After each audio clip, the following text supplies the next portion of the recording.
me voy a acercar para Jonathan para cima atrás. Se me está interessando, ja, dat is echt een honor, no? Pa. Sí, sí. Algo así oficial, prestigioso, que man di royalty, no?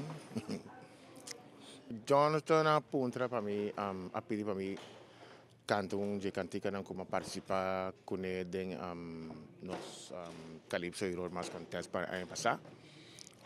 Que por certo ela gana o título também de Road March e tem ainda esta zona, you know, que Jonathan apunta assim, lo está interessado em assim, então, mal tá bom, passou tá cantica que o gente conhece. Bom, a intenção está para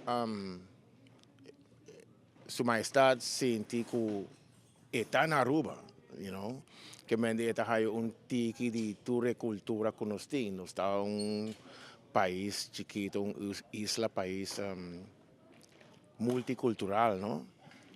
Pero lo que nos está haciendo de día a noche está más tanto ya costan na tiene a ver con nuestra cultura mesmo, que meni boting bo wals, boting bo tumba, boting bo calypso, que forman parte de nossa cultura, então pensei, cantica aí.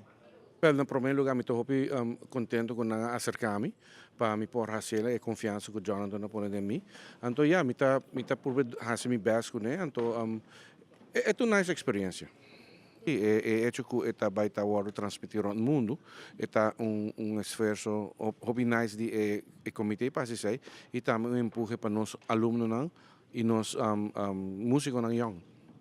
A Mawaro acercar como diretor musical parte de que talento não que vai apresentar featured artist não minota tem parte aí ideia para fuse na junto não dus cantiga acaba e outro está começar essa tá não é eigenlijk potpourri tá como tipo de segue que agora cantiga acaba está by de outro não que tá obra que tá mas potpourri meestal tá ritmo de diferente cantica, pero essa aqui tá diferente style de cantica.